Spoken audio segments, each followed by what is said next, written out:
Showbiz fanatics, Catherine Bernardo and Alden Richards sabay LDR na ampeg. Totoo nga bang hinatid or naspatan sila sa airport? At ngayong araw pag-usapan natin itong isa sa mga pinag-uusapan ngayon patungkol po sa Katden, kung saan sila po ay laman ng international news. Maalala po ninyo na ihatid ko sa inyo na parang naging nabalita po ang Hello Love Again, kung saan lagi pong binabanggit ang pangalan ni Catherine Bernardo and Alden Richards. This time ay may interview na ngang kasama. So in-interview po silang dalawa at tuwang-tuwa po yung mga manonood kasi talagang through the accent, no, na mga English accent nilang dalawa, talagang kinatuwaan ng mga netizen. And makikita natin dito na talagang buong mundo na ang nakakaalam at talagang ito po'y inaabangan na ng napakaraming tao, no. Ito po'y isa sa mga katunayan talaga na phenomenal talaga itong si Catherine at si Alden Richards. Lalo na't ngayon kasi parang lahat ata ng mga pangyayari sila sa kanila sa Canada ay pinag-uusapan. Pero alam niyo po ba na mas pinag-usapan din? Kasi kung matatandaan niyo, pagkatapos pong hinatid or pagkatapos pong dumating ni CLK, bisitahin sila ng executive ng ABS-CBN, ay bigla pong naispatan itong si Mr. Alden Richards at si Catherine Bernardo. Sabi po ng isa sa mga parang yung caption dun po sa photos na nakita sila ng ilang mga fan na magkasama na nasa airport daw at hinatid daw ni Miss Catherine Bernardo si Alden Richards sa airport. Pero nung tayo po ay nag-investigate with regards to that, ito kasi yan ito po yung sabi dyan, spotted na sa airport ang Katden concert tour pala ni Alden August 9, 2024 sa USA. So yan po yung kanyang suot, parang talagang couple po silang dalawa lagi. Lagi silang parehas na mga damitan kasi talagang napaghahalata na isa lang talaga yung bahay na tinitira nila sa Canada. Andun po kasama po ang ilan mga cast and members ng team ng HLA, no? So sila khaki brown.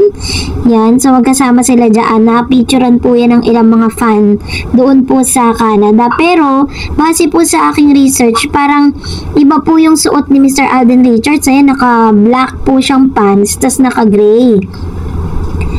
So, ito pong post na to, it was posted by one of the, yung kasama ni Mr. Alden Richards na touchdown Canada na sila. Nasa Canada nasa US na po ngayon si Mr. Alden Richards kasama si Mama Ten at saka si Lay Sam para sa kanilang world tour. Kasi hindi talaga sila pwedeng mawala sa landas ni Mr. Alden dahil silang nag-aasikaso ng lahat ng mga kinakailangan ni Alden.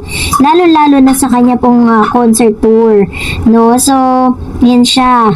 So, nakita natin yan. So, totoo kaya talaga na may paghatid na naganap, Pero, kung meron man o wala, ang importante is babalik naman si Alden Richards sa Canada this coming August 11.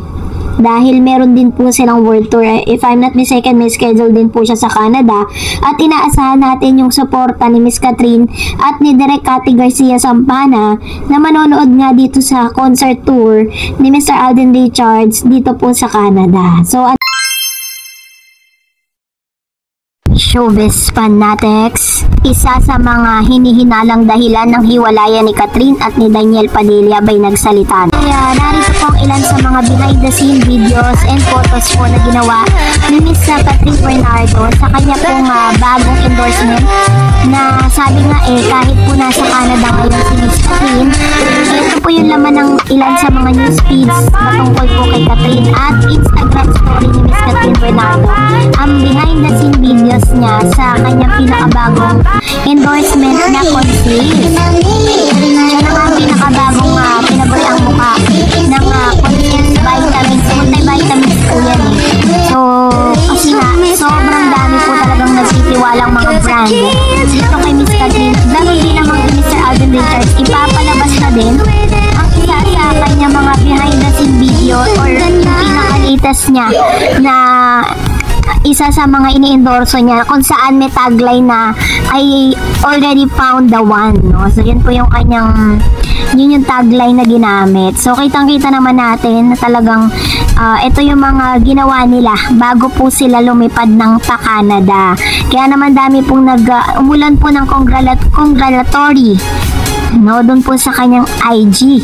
And ngayon, let's talk about this one kasi matapos po na i-announce si Miss Catherine Bernardo and Mr. Daniel Padilla ang kanilang hiwalayan last December or November 31, 2023 ay talaga namang kung sino-sino at napakaraming mga babae nga ang naglitawan at iba't ibang version ng kwento ang lumalabas patungkol sa naging dahilan ng hiwalayan nila. Pero hanggang sa ngayon, almost magwa 1 year na, ilang buwan na lang, mag-iisang taon na silang hiwalay, ay wala pa ni isa man ang nagbibigay ng detalye kung ano ba talaga ang tunay naging dahilan ng kanilang hiwalayan, which means lahat po ng mga lumalabas sa social media, it's just a speculation. Wala pa pong confirmation at wala pong tumpak na maibigay na impormasyon patungkol sa bagay na ito kasi pagkatapos po nilang magbigay ng kanilang statement sa IG, sabay nilang ipinost, ay pagkatapos nun wala na po talagang nagtangkapang magtanong patungkol sa kanila.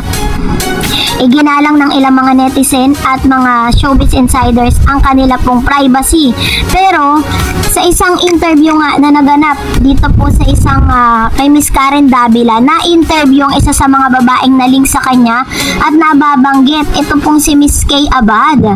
Sabi po dyan, nung interview po sila kasi si Miss Kay Abad po ay married na sa isa sa mga PBB na si si Paul Jake Castillo, kung saan natanong nga ang patungkol dito. Kaya naman nagkomento po ang kanyang husband na si Paul Jake na mahilig daw di umano sa tita.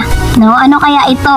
Sabi dyan, si Kay Abad and Paul Jake Castillo are secure with their marriage, that they just laugh when they look back at the rumors that link Kay with actor Daniel Padilla a few months back. The Cebu-based couple, who has been married for 8 years, sat with broadcast journalist Karen Davila for an interview that was uploaded on the latter's YouTube channel yesterday. Karen Davila asked Kay how it was living away from the limelight now that she has settled in Cebu. Kay started acting early in showbiz until she tied the knot with the Cebuano Paul Jake, who forayed into showbiz via the reality show Pinoy Big Brother. Kay said that she loves living in Cebu, and because it was peaceful and quiet, she is far from intrigues. Her remark earned quip from her husband Paul Jake, who mentioned Daniel's name. Daniel Padilla, diba? Parang kumbaga pinag-usapan po nila yon. Parang sarcastically nabanggit po ni Paul Jake itong issue patungkol kay Daniel. All three of them broke into laughter. Kay replied with quip, akalain mo yun si Daniel mahilig sa tita? Kay answered earned another laughter. Paul Jake added, cowgirl. Davila remarked that she was impressed how Paul Jake was unaffected by the issue. Oo, nung lumabas yung issue, sabi niya pa, wala ba akong picture with Catherine? Diyan sabi ko, bakit kasi magpo-post daw siya ng pare, you take mine, I take yours, revealed Kay. Kay affirmed that both she and her husband are not the jealous type. Kay was among the names that dragged in the highly publicized breakup of former Real and Real Love team of Catherine Bernardo and Daniel Padilla, also known as Katniel. The duo announced their breakup in November last year, and several names were linked to both parties, including Kay with Daniel. So, sa kanila pong interview with Miss Karen Davila, talagang tinake po nila na very very light lang. At inamin po ni Kay dito na wala talagang ganong intriga kahit po na-drag yung kanyang pangalan patungkol doon. So, ibig sabihin, nalinis na yung pangalan ni Mr. Daniel Padilla sa intriga na yon. So, dapat maging malinaw na po yun, lalo na po sa ilang mga bashers na talagang hanggang sa ngayon ay nililink pa rin po si Mr. Daniel dito kay Kay. So, kayo po, ano pong saloobin ninyo patungkol dito? Comment down below. Naman possible talaga na may mga ganitong pangyayari. Kaya naman magpapasalamat tayo kay Sir Renato for giving us those information. And that's it for today. For more videos and updates, please don't forget to like and subscribe. And please don't forget to follow my Facebook page, Dar Eds TV. God bless everyone.